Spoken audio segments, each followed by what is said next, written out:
Dear students, welcome back for the today's new practical oriented topic for diploma second year student subject pharmacology and toxicology. So this is the experiment number 9. According to your lab manual, which is provided by MSBT, हा तुमचा 9वा experiment आहे. So what is the title? To study the effect of acetylcholine on frog heart. My dear students, ज्या वेळेला आपण M discuss करतो त्यावेळेला तुमच्या माइंडमध्ये 3 questions आले पाहिजे. ड्रग कुठला आहे, ॲनिमल कुठला आहे आणि ॲनिमलच्या कोणत्या ऑर्गनवरती आपण इफेक्ट चेक करणार आहोत. जसं हे टायटल आहे, ह्याच्यामध्ये ड्रग आहे ॲसिटाइलकोलिन, ॲनिमल आहे फ्रॉग आणि फ्रॉगच्या हार्टवरती आपण इफेक्ट चेक करणार आहे. जसं की आपण बघितलं adrenaline, potassium and calcium after administration to the frog heart. Adrenaline positive inotropy आणि क्रोनोट्रॉपिक इफेक्ट दाखवतो. तसंच कॅल्शियम कॉन्ट्रॅक्शन करतो, पोटॅशियम दिल्यावरती रिलॅक्सेशन होतं, ॲसिटाइलकोलिन दिल्यावरती काय होतंय बघूया. These are the different objectives of the today's exam. Chronotropic, inotropic म्हणजे काय माहिती पाहिजे. What do you mean by ब्रॅडिकार्डिया, टॅचिकार्डिया काय माहिती पाहिजे. मेकॅनिझम ऑफ ॲक्शन जी ऑलरेडी तुमच्या मॅन्युअल मध्ये दिलेली आहे, आणि हार्ट मध्ये ब्लड कशा पद्धतीने मेकॅनिकली ट्रान्सफर होतो. So these are the requirements for today's experiment. ना कोणत्या रिक्वायरमेंट्स तुम्हाला प्रॅक्टिकलसाठी यूज करायचे आहेत. Animal is a frog, physiological solution आहे frog Ringer, drug acetylcholine, and these are the instruments which is used for the heart isolated experiment. Simpson's cannula, Sterling heart lever, Sterling rotating drum, percussion motor, and etc. Now let's discuss the very important theory behind the experiment. My dear students, acetylcholine हा एक neurotransmitter आहे जो की autonomic and somatic site मध्ये release होतो. But generally ॲसिटाइलकोलिन हा पॅरासिम्पॅथोमायमॅटिक्स कॅटेगरीमध्ये येत असतो. जर तुम्ही डायग्रॅम जी दाखवलेली त्यामध्ये जर तुम्ही बघितलं तर त्यामध्ये फ्रॉम लेफ्ट टू राईट आपण बघितलं तर प्री गँग्लिओनिक नर्व फायबर मधून ॲसिटाइलकोलिन रिलीज होतोय त्या ऑटोनॉमिक गँग्लिऑनमध्ये. त्यानंतर निकोटोनिक रिसेप्टार जे आहेत ते ॲसिटाइलकोलिन कलेक्ट करतात पोस्ट गँग्लिओनिक नर्व फायबर मधून, ते पुन्हा हार्टच्या मसलमध्ये रिलीज होतो. But what is the action of this acetylcholine बघूयात. If you see this diagram, acetylcholine काय करते, डायस्टोलिक डिपोलरायझेशन म्हणजेच काय करते, डिक्रीज करते हार्टची ऍक्टिव्हिटी, त्यालाच ब्रॅडिकार्डिया. मी नॉर्मल ऍक्टिव्हिटी ऑफ हार्टवरती क्लिक केल्यानंतर तुम्हाला इथं ग्राफ दिसतो, तो इक्वल डिस्टन्स मध्ये दिसतोय. त्याचा दोन्ही मधला जो गॅप आहे तो इक्वल आहे, म्हणजेच नॉर्मल हार्टबीट सुरू आहेत हार्टमध्ये.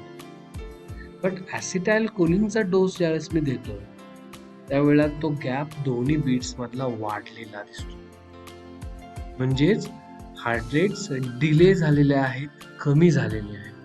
याच्यावरून आपल्याला समजायला पाहिजे की ॲसिटाइलकोलिन दिल्यानंतर हार्टवरती काय इफेक्ट मिळतो. बघूया.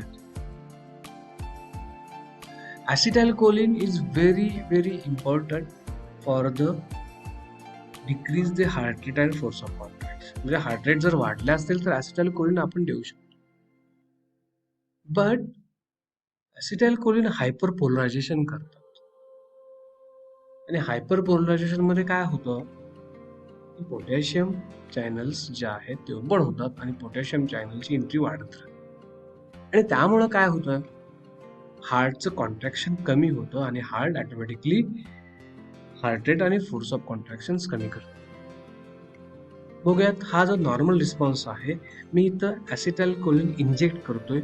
हे दोन मॉलिक्युल्स ॲसिटाइलकोलिनचे बाइंड झाले, हा चॅनल ओपन झालाय, पोटॅशियम आयन्स जे आहेत हे बाहेर जायला सुरू झालेले आहे, एक्स्ट्रा सेल्युलर फ्लुइडमध्ये जायला लागलेले आहेत आणि त्यामुळं काय होतंय, हार्ट रेट से डिक्रीज होतो.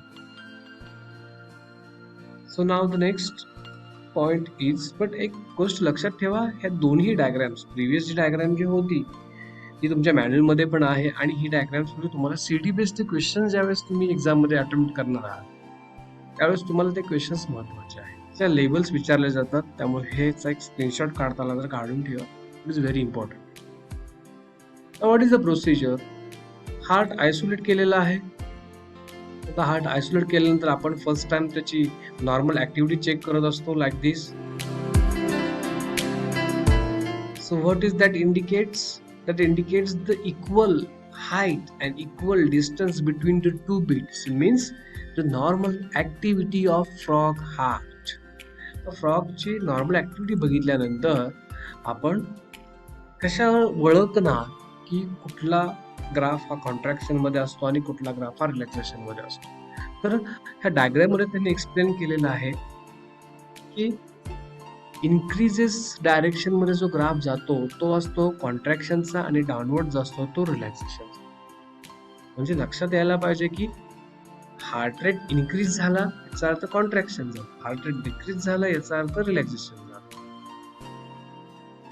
म्हणजेच फोर्स ऑफ कॉन्ट्रॅक्शन आणि हार्ट रेट्स हे नॉर्मल दाखवत येत आहेत before administration of drug. So now we are injecting the dose of acetylcholine. जो तुमचा एक्सपेरिमेंटल ड्रग आहे तो आपण ऍडमिनिस्टर केलेला. कॅन्युलामध्ये ड्रग दिल्यानंतर आपल्याला काय रिस्पॉन्स मिळतोय तुम्ही जर बघितलं तर हा नॉर्मल रिस्पॉन्स आहे आणि हा डिक्रीज झालेला आहे तो ऍसिटाइलकोलिनचा आहे. म्हणजेच ऍसिटाइलकोलिन दिल्यानंतर हार्ट रेट डिक्रीज होत आहे. त्या डिक्रीजलाच आपण म्हणतो negative inotropic and chronotropic effect. So what is the observation table? You see that all doses of acetylcholine, it's showing the decreases responses. म्हणजे सगळे रिस्पॉन्सेस जे आहेत ते डिक्रीज झालेले आहेत. So acetylcholine showing the negative chronotropic and negative inotropic effect on heart. Inotropy आणि chronotropy तुम्हाला माहिती आहे. क्रोनोट्रॉपी म्हणजे heart rate, inotropy means force of contraction. निगेटिव्हचा अर्थ असतो डिक्रीज. म्हणजेच ऍसिटाइलकोलिन हे हार्टचे रिस्पॉन्सेस कमी करतात आणि म्हणून त्याला टॅचिकार्डियामध्ये यूज केलं जातं. So what is your observation table? If you give the 0.1 ml of dose it showing decreases. Compare जर नॉर्मल रिस्पॉन्स बरोबर कम्पेअर केलं तर हार्ट रेट्स आणि फोर्स ऑफ कॉन्ट्रॅक्शन हे डिक्रीज झालेले आहेत बिकॉज ऑफ ऍसिटाइलकोलिन. 0.2 दिला की again decrease, 0.3 decreased, 0.4 also same. So what is the conclusion in your manual? तुमच्या मॅन्युअल मध्ये कन्क्लुजन कसं लिहायचं आहे आणि ऑब्झर्वेशन कसं लिहायचं आहे बघूयात आपण. तर हा आहे तुमचा एक्सपेरिमेंट नंबर 9 मधला ऑब्झर्वेशन टेबल. तुम्हाला ह्यामध्ये heart rate, force of contraction आणि मसल टोन वरती ऍसिटाइलकोलिनचा डोस दिल्यानंतर काय इफेक्ट येणार आहे हे ऑब्झर्व करून ह्या टेबलमध्ये लिहायचं. माय डिअर स्टुडंट्स, आपण ऑलरेडी फार्माकोलॉजीच्या MSBT स्टडी मध्ये बघितलं की ज्या वेळेला आपण ऍसिटाइलकोलिन दिलेलं होतं त्या वेळेला हार्ट रेट डिक्रीज होत होते. सो तुम्ही इथे लिहू शकता जिथं डोस क्वांटिटी दिसते त्या रोज मध्ये सगळ्या ठिकाणी तुम्ही डिक्रीज लिहिणार आहात. लाईक सिरियल नंबर 2, 4, 6 अँड 8 या सगळ्या ठिकाणी तुम्ही डिक्रीज लिहिणार आहात. बट फ्रॉग रिंगर जिथं जिथं दिसतंय तिथं मात्र तुम्ही लिहिणार आहात normal. So what is the conclusion of this experiment? Acetylcholine दिल्यानंतर हार्ट रेट डिक्रीज होत आहे, फोर्स ऑफ कॉन्ट्रॅक्शन डिक्रीज आणि muscle tone also decrease. So I hope तुम्हाला एक्सपेरिमेंट समजला असेल. If any doubt regarding the experiment you can message me on my channels. Thank you so much.